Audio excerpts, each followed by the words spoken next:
Welcome to Box Recaps. Today I'm going to explain the movie The Greatest Beer Run Ever, released in the year 2022. The movie starts and we see a former Marine, John, also called Chicky Donahue, who is a slacking merchant seaman and lives with his family in Inwood, New York City, and likes to hang out at a bar operated by a somewhat cynical old man dubbed the Colonel. He's at the bar doing rounds of beer with his friends. He goes home after getting hammered and falls asleep in his room. The next morning, he's woken up by his dad, who happens to be really disappointed in him because of his drinking habits.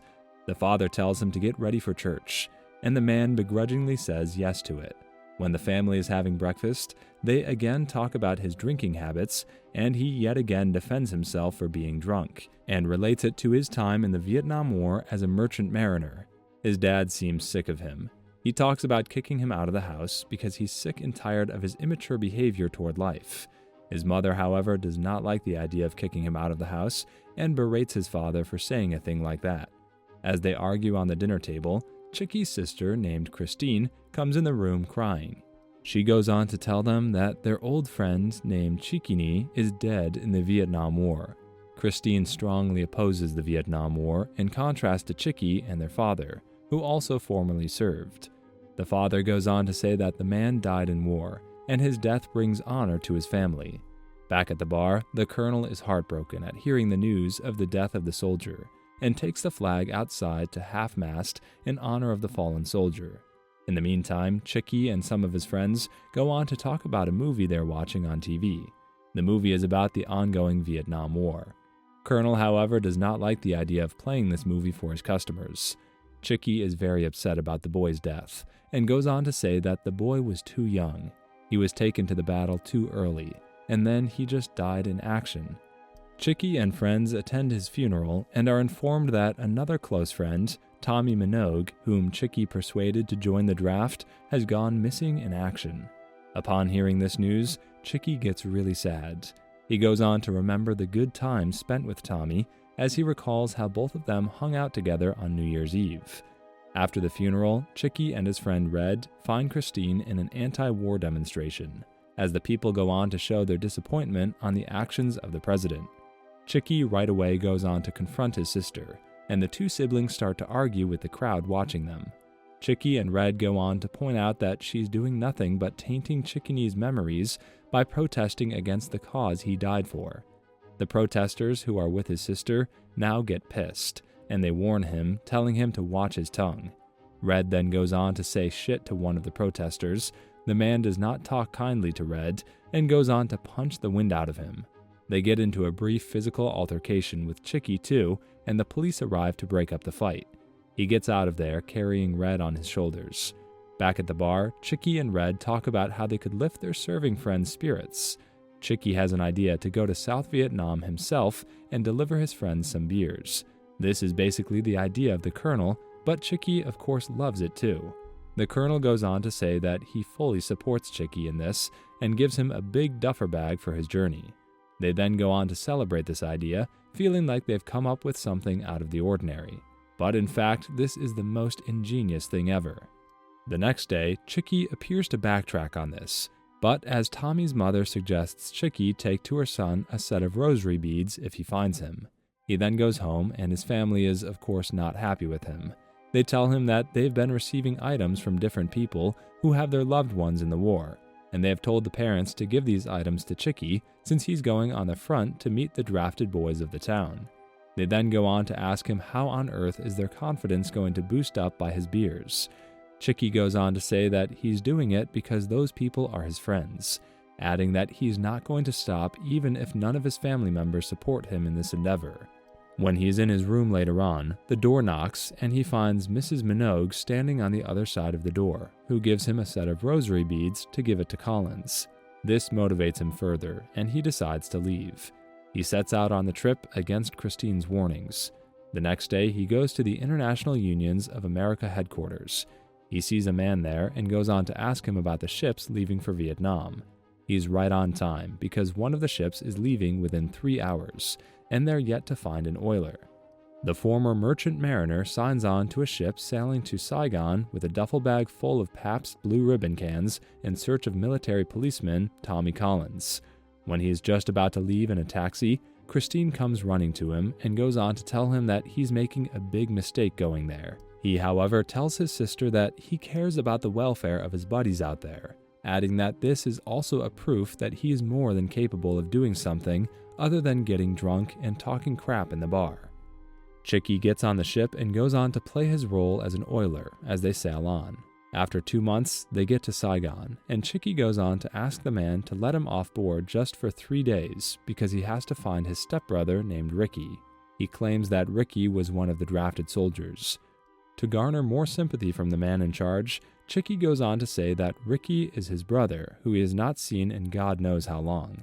He's presumably allowed to get off the ship, as we see him getting down the vessel with a duffel bag. He right away goes out and asks around for the 127th Company, as he knows that Tommy Collins is a part of this company. He then goes on to give the 2 officers cans of beers. They start trusting him and escort him to a nearby military base. He finally ends up finding Collins. Collins is also excited to see him, and they bring in a big hug before Chicky hands out the cans of beers to the man. The 2 go on to get drunk through the night. He also goes on to give him $33 that his father left him. As they sit, Collins' superior officer comes in and chastises Chicky for delivering the beers, then suspects him to be a CIA agent. Collins then goes on to talk about the other soldiers with his friends. They decide to come up with a plan to find some other friends who are also drafted for the war. Collins is, however, a little concerned for Chicky's safety because he did not come to this dangerous zone prepared for war. Things get a little real the next day when Collins and Chicky sit together talking about what they should do next. Collins goes on to tell Chicky to go home because he thinks Chicky does not take this big war as seriously as he should. On top of that, Collins goes on to tell him that only press people are able to walk freely in these zones.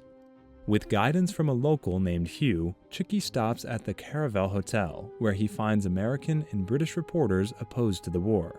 He talks to the bartender, and he goes on to tell Chicky that some of these reporters are currently present in this very bar. He approached the men and makes pleasantries with them as they watch the president giving a speech. One of the reporters goes on to disrespect the president using foul language, and Chicky does not like it. He tells Chicky to show the man some respect. He goes on to lecture the reporters, telling them that they should be bringing positive news just for the sake of the soldiers who are fighting at the front, sacrificing everything they have for the country. He then mentions how he's trying to boost their morale by bringing them beer. The reporters, of course, make fun of him, but the bartender is nice to him. He appreciates the sentiments behind what he's doing and tells him to get together with a convoy because this is the only way he can get to the place he wants to go. Using his CIA guys, he hitches a ride on a military caravan to Bien Hoa Air Base. There he gets good protocol and gets to have lunch with the soldiers. He reveals his plan to the soldiers, who tell him that he's doing the right thing. And after that, he's flown to Da Nang Air Base and then on to LZ Jane, where he searches for Rick Duggan, who is serving in the 1st Cavalry Division. The sergeant right away tells Duggan to report to the command post, and that forces Duggan to run in plain sight under enemy fire. When Chicky surprises him, Duggan reacts angrily, but allows Chicky to join him and his squad on the battlefield as they fire upon the Viet Cong from the trenches. This, however, does not turn out to be a good experience for Chicky, as he starts freaking out when the realization hits him that he is actually in a trench fighting the Vietnam War. When night falls, Chicky again passes around beers as they go on to strategize their next move against the enemy. Duggan also tells Chicky that one of their friends, Reynolds, was killed a few days ago. As the soldiers talk on, one of the soldiers makes Chicky really sad, as he tells him that he really misses home. He misses his loved ones, and feels sorry for himself for staying this long in the war. The next morning, Chicky is to leave, but before he leaves, the whole squad goes on to take a picture with him. He then goes on to give Duggan the pair of socks he was supposed to give to Reynolds. Both of them are really sad, as Reynolds is around no more to wear those socks. After parting ways with Duggan with a very emotional goodbye, Chicky is put on a chopper with teary eyes alongside 2 CIA agents who brutally interrogate and throw out a Vietnamese prisoner when they're done interrogating him. Chicky is shocked at this brutality, but decides not to say anything about it. When Chicky lands at the Kontum airfield, he sits there for a while and then goes on to request a ride to Saigon. And one officer explains that he may leave his post to escort Chicky to Pleiku Air Base. When Chicky looks outside, he sees the officer driving a prison caravan. This is when he actually goes on to realize that the actual CIA agents are after him. He runs into the jungle by climbing a fence of the airbase. The agents get to know that he has run away, and they go on to follow him. He keeps hiding until the agents give up the chase. He then keeps running, having no idea where he's going. When he is walking through the fields, he sees an empty leather satchel. This is when he recalls one night when he was at the bar with Collins, and he insisted Collins to get drafted, telling him that fighting for his country was a great honor. The scene changes back to the present, and we see Chicky walks alone and passes by a busted Jeep and a child playing in the streets. At the sight of Chicky, the child cries in fear, before her mother runs away with the child. Later that night, after nearly being trampled by elephants running from napalm, Chicky is found by another old friend, Kevin Looney McClune. He goes on to tell him about his journey so far and tells him that the CIA is trying to catch him. Despite their orders to move in the opposite direction of where Chicky is headed, Chicky persuades McClune and his men to drive him to Pleiku.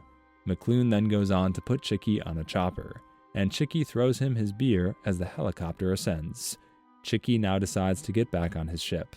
Back in Saigon, Chicky goes on to learn that his ship has left early due to warnings of an impending attack and is on the way to the Philippines. Hugh gives Chicky directions to the U.S. Embassy, and he gives Hugh his address to visit him in New York. At the embassy, a woman helps him book a flight to Manila the next day in order to rejoin his ship. He returns to the Caravel Hotel and shows the journalists photos as proof that he really went to LZ Jane. As the Viet Cong suddenly invade Saigon in the surprise Tet Offensive, Chicky and photographer Arthur Coates explore the streets, where Chicky sees Hugh killed in the Viet Cong attack on the U.S. Embassy. Chicky sees an armored car blow a hole in the embassy wall. The next morning, Coates photographs the aftermath of the embassy attack and witnesses a huge explosion in the distance. The two drive to the scene of the explosion at Long Bin Post, where Coates explains that the military would rather fake an entry hole in the embassy wall than admit that the attack was an inside job. At Long Bin, Chicky looks for and shares a beer with one last wounded friend, Bobby Pappas, who confirms Tommy Minogue's death. Chicky returns home with a changed perspective on the war. Before drinking with his friends, he visits Mrs. Minogue to give her the rosary beads he was to give to Tommy. Chicky takes responsibility for talking Tommy into enlisting and his ultimate death, but Mrs. Minogue forgives him with a hug. In the park, he sits among the tributes for soldiers and shares his last beer with Christine.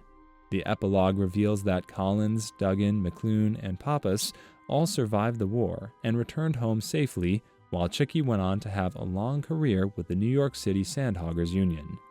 The film ends with a modern-day photograph of the group gathered for drinks. Subscribe for more videos like this, turn on the notification, and leave a like to help the channel out. Thank you for watching.